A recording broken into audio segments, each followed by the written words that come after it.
Hi everybody, this is Mr. Duncan in England. How are you today? Are you okay? I hope so. Are you happy? I hope so.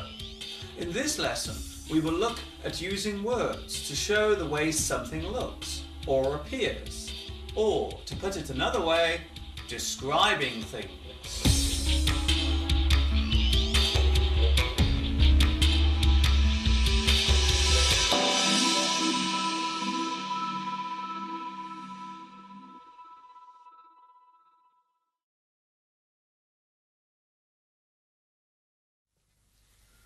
Whenever we look at something, our eyes see it and our brain tells us what it is we are looking at. However, all of this is a silent process and there is no way of letting someone else know what it is we are observing, or later telling them what it was we were looking at. Spoken language gives us the power to not only communicate our thoughts, but also to describe the things we see around us. There are some basic rules when it comes to describing something. We need to clearly express what it was we saw or what it is we are looking at. To do this, we need to tell the other person about the characteristics or obvious parts of the things we see or saw. We need to tell them the size, the shape, the colour, and what it is made from. These are not fixed rules, and they do not all have to be said, although the more information you can give will make the description much clearer. It is possible to describe anything, and even the most basic or dull objects can be described.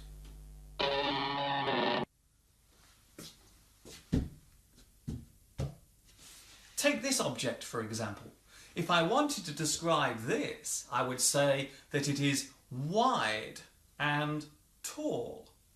It is flat and goes both vertically and horizontally. It is hard and solid.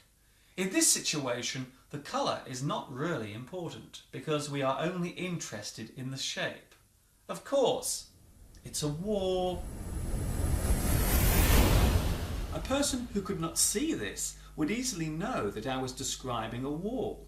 This is a basic example of how useful it is to be able to clearly describe something to another person using English.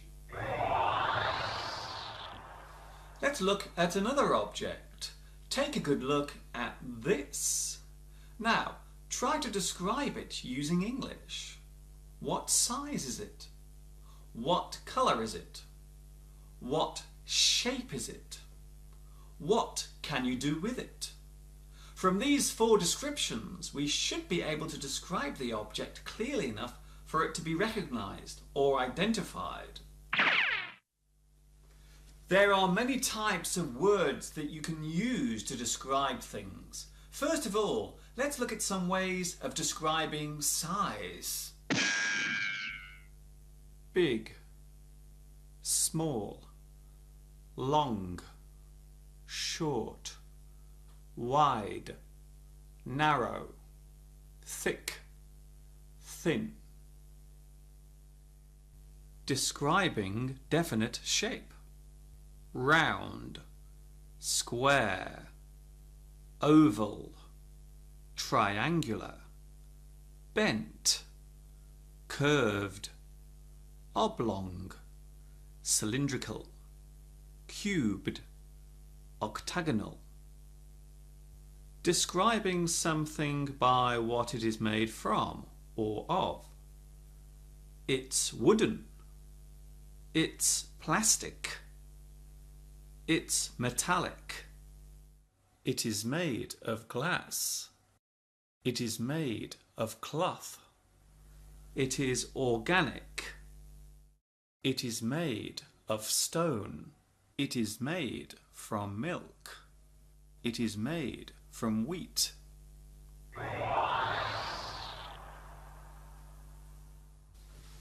Something that sits flat or is wide can be described as horizontal.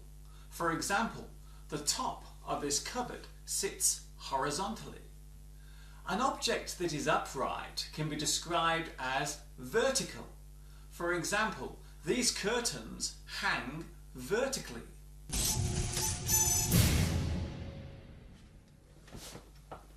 A good way of improving your English is to get used to describing objects around you. Take a look around the place where you are sitting now. There must be many things that you can describe nearby. The good thing about this exercise is that you can do it on your own or with others in a group.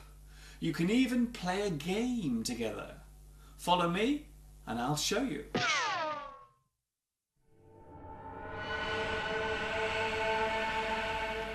First of all, write down the names of some everyday objects onto small pieces of paper and then fold them up. Ask one member of your group to pick out a piece of paper and look at what is written on it. Now, that person must describe the object to the rest of the group without saying what it is. You must use as many words as possible to describe the object, but do not make it too easy for them. Here is an example.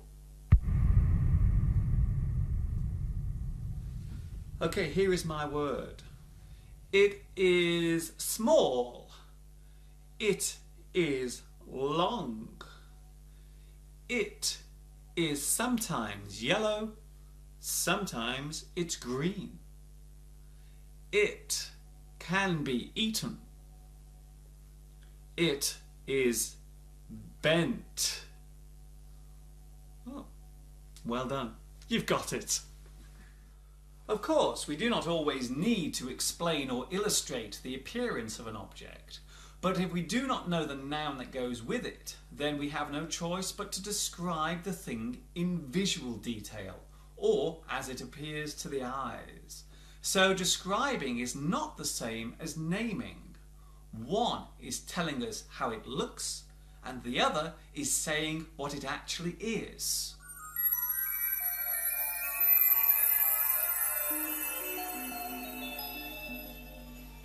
Describing things is a great way of expanding your word power, and it is also a cool way to get used to speaking English in front of a group of people.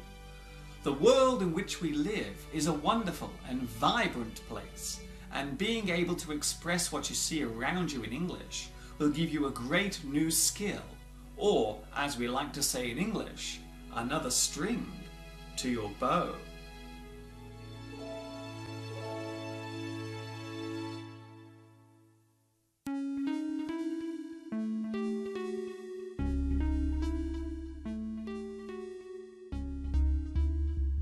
That is all from me for today.